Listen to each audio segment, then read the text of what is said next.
All right, sports fans, how's everybody out there doing? William Martin coming at you one more time here on YouTube with another edition of the 300 Pounds of Sports Knowledge Podcast. Now, with his 167-yard performance on the ground today, Philadelphia Eagles running back Saquon Barkley became just the ninth player in NFL history to rush for at least 2,000 yards in a season. Now, Barkley has been a workhorse in his first season in Philadelphia after coming over from the New York Giants in free agency, and he's showing the talent that made him a top five pick once upon a time in the NFL draft. Now, Barkley is currently at 2,005 rushing yards for the season, and he needs 101 yards on the ground next Sunday against his former team in the Giants to surpass the great Eric Dickerson to become the NFL's single season record holder for rushing yards. You just look at it, and I'm going to touch on that in a moment, but you just look at things, and it's been a season to remember for Saquon as after, or really hit once he made that decision to leave the Giants, hop on the New Jersey Turnpike, and head south to Philly, and that's where the season to remember began right there. Okay, and like I talked about this before, there were some who felt like from what they saw with Saquon with the Giants that he was done. He wasn't going to be the type of impact player that Philadelphia wanted him to be. He was going to be an impact player, yes, but not to the level that Philadelphia expected. And of course, we saw him get it started with that big season debut against the Green Bay Packers over in Brazil. And then from there, Saquon was simply off to the races.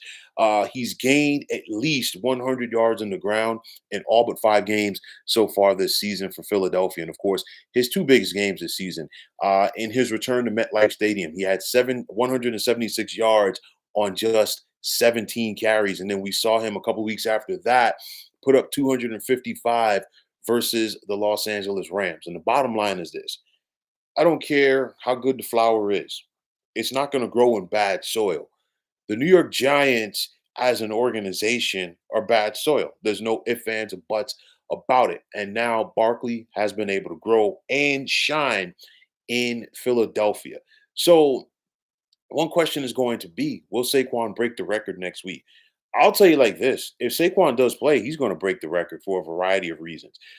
First things first, it looks more likely that Philadelphia is going to be locked in to that 2 seed. Okay, still a lot is hinging on what happens tomorrow night with the Detroit Lions and San Francisco 49ers, but you're looking at a scenario where it's basically going to come down to the top seed in the NFC, coming down between the Lions and Vikings next Sunday. Whether that's going to be a 4 o'clock game or whether that's going to be the Sunday night game, we got to wait and see.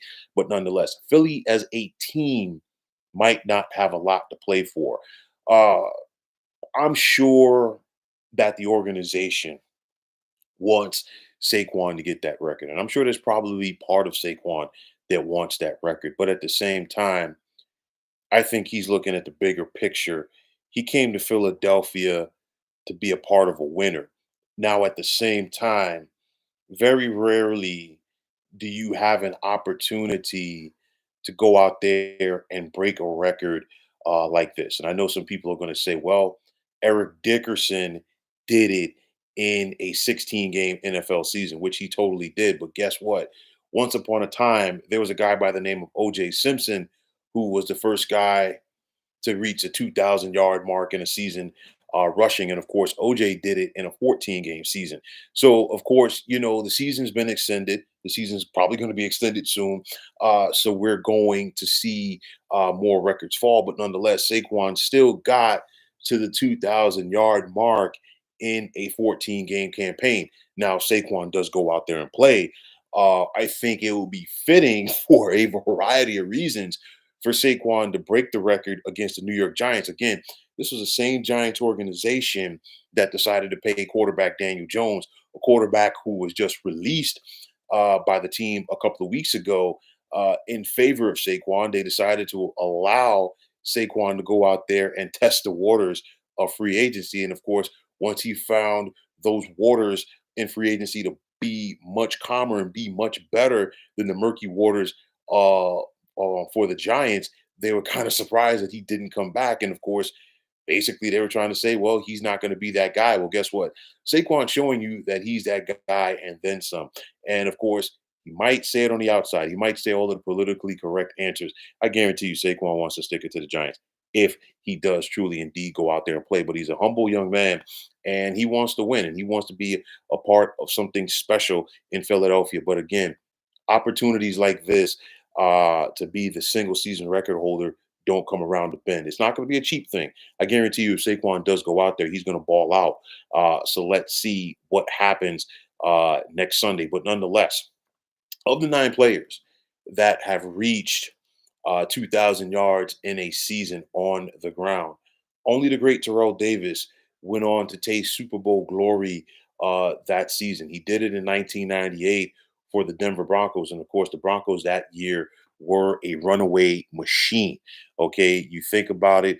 Some of the guys on this list, they didn't even make the playoffs that year. I think about Barry Sanders when Barry did it in 1997 with the Lions. He had 2,053 yards on the ground that year. And of course, the Lions were one and done in the postseason, courtesy of the Tampa Bay Buccaneers. But nonetheless, Saquon is a special player, and he has shown that all season long. And again, I talked about this last season when Saquon was still with the Giants.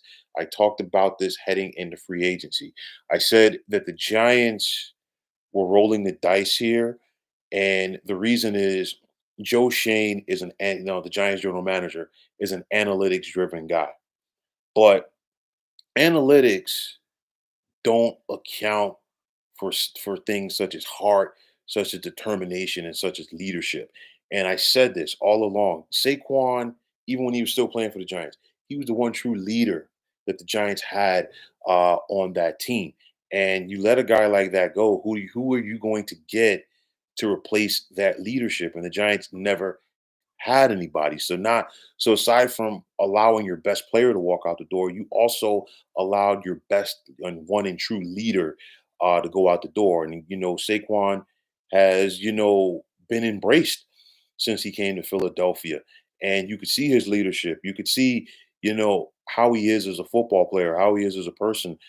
Carry over, on the field each and every Sunday when he's playing for the Philadelphia Eagles. And again, like I said before, now this young man has an opportunity to break a record.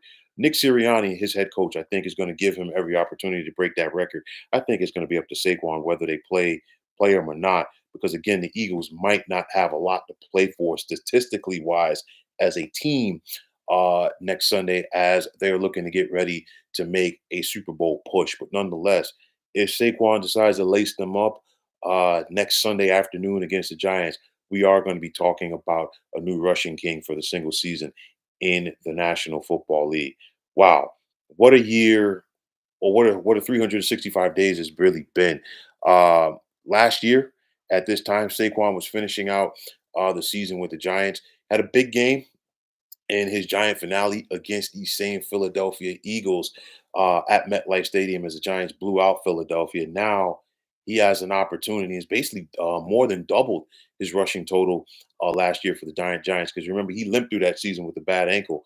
Now he's really got the opportunity to stick it to his former team in more ways than one come next Sunday afternoon. Very interesting scenario, but nonetheless, right there on the threshold of history. Will Saquon go for the mark, and will Saquon get the mark? Like I said before, if he steps on the field, it's his record to lose. And truly, he would then write his name in the record books of the National Football League for a very long time. But folks, that is going to wrap it up. And as always, I want to take this time out to thank each and every one of you for tuning into the 300 Pounds of Sports Knowledge podcast here on YouTube. I want to take this time out to thank all of you fine folks out there for tuning in. And if you haven't already, please feel free to subscribe to this channel. Now, if you're on the X, formerly known as Twitter, please feel free to follow me at 300 Pounds of Sports. And like I always say, if you follow me, it will be my pleasure to follow you right back. There's also the sports discussion group on Facebook at the Sports Depot 365. Now you can check it out. Drop a line and be a part of one of the better sports debating sites going on social media. So, once again, fine folks, my name is William Martin, and I am signing off. And I'm saying take care and have yourselves a wonderful day.